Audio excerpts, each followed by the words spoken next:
வணக்கம். காசி யாத்திரையை பற்றி பார்க்க போகிறோம். பல வலைதளங்களில் காசி யாத்திரையுடைய முழு விவரங்கள் இல்லை. காசி யாத்திரையுடைய முழு விவரங்களை பதிவு பண்ணுறதுக்காக தான் இந்த வீடியோ. காசிக்கு யார் போகிறது? யார் வேணாலும் போகலாம். குறிப்பாக காசி ஜாதகம், உங்கள் ஜாதகத்தில் காசி ஜாதகம் அந்த அமைப்பு இருந்தால் கண்டிப்பாக போகணும். காசி ஜாதகத்தை எப்படி கண்டுபிடிக்கிறது, இதை பற்ற பதிவை மற்றும் ஒரு வீடியோவில் நான் வெளியிடுறேன். இப்போ நம்ம காசி யாத்திரையை பற்றி பார்ப்போம். காசி யாத்திரைன்னா காசிக்கு மட்டும் போயிட்டு வர ரொம்ப பேர் வந்துடுறாங்க. அதை காசி யாத்திரை அப்படின்னு சொல்லிக்கிறாங்க. அது அப்படி கிடையாது.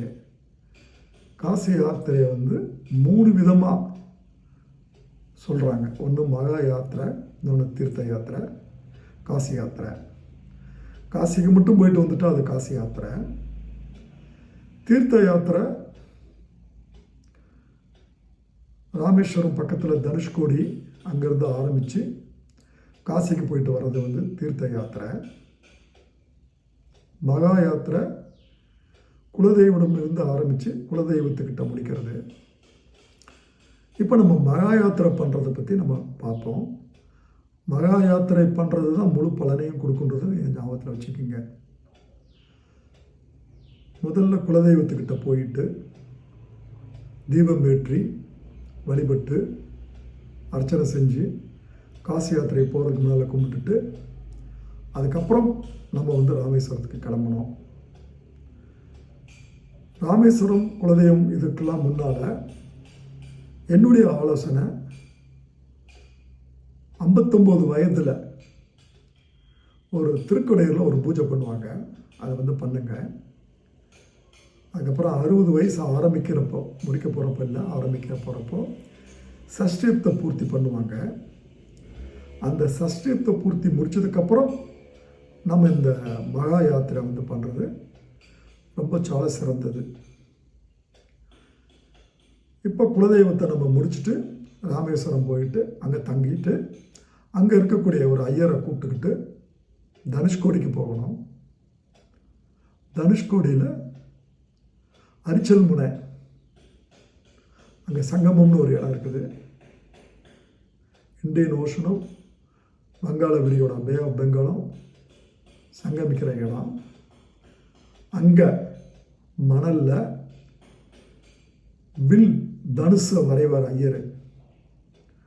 ராமர் வில்லை வரைஞ்சி அதன் மேலே வாழை இலை விரித்து பூஜை பொருட்களை வைத்து பூஜை செஞ்சுட்டு அங்கே இருக்கக்கூடிய கடலில் 50 சமயத்தில் நம்ம நீராடணும்.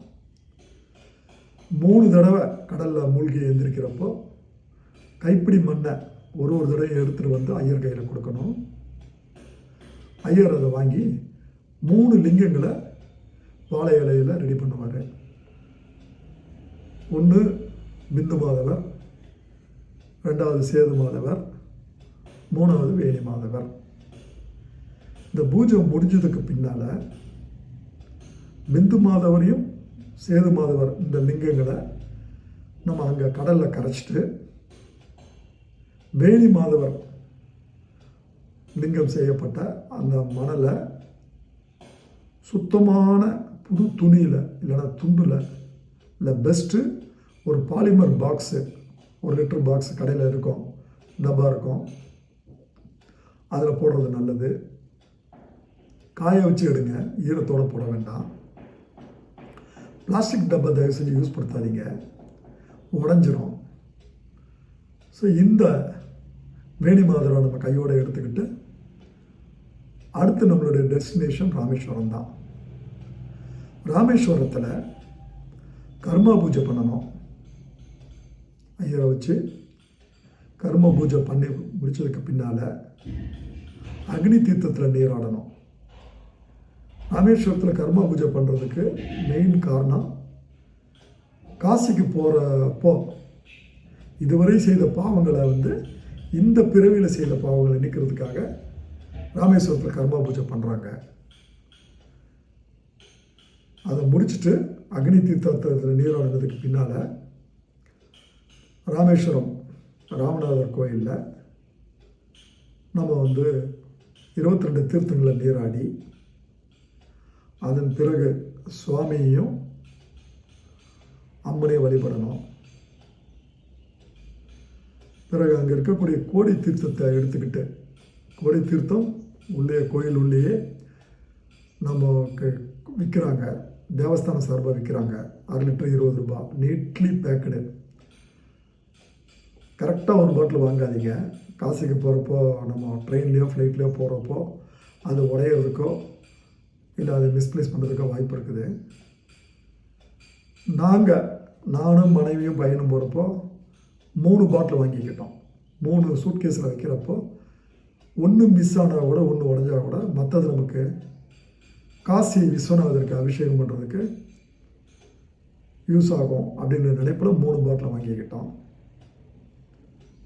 அதை வாங்கிக்கிட்டு வீட்டுக்கு கையோடு எடுத்துகிட்டு வந்திருக்கக்கூடிய வேணி மாதவர் அந்த பாலிமர் டப்பாவை நம்ம வீட்டில் வச்சு காசிக்கு போகிற வரைக்கும் அதற்கு தீபமும் பூஜையும் கும்பிடுறதும் ஐதீகம். வீட்டுக்கு வந்த ஒரு மண்டலம் 48 தினங்களுக்குள்ள, ரொம்ப ஆகச்சிறந்தது 15 தினங்கள், அதற்குள்ளே நம்ம காசி யாத்திரை போகிறது மிக சிறந்தது. அதற்கேற்ற மாதிரி முன்கூட்டியே அங்கே இருக்கக்கூடிய அக்கமடேஷன், ட்ராவல் ஏஜென்சி, ஃப்ளைட்டு போகிறவங்க, ட்ரெயினில் போகிறவங்க அட்வான்ஸாக ரெடி பண்ணிக்கிறது ரொம்ப நல்லது. இதோடு நம்ம பார்ட் 1 முடிச்சுக்கலாம். மற்ற விஷயங்களை பார்ட் 2ல் நம்ம விரிவாக உங்களுக்கு நான் சொல்கிறேன். நன்றி.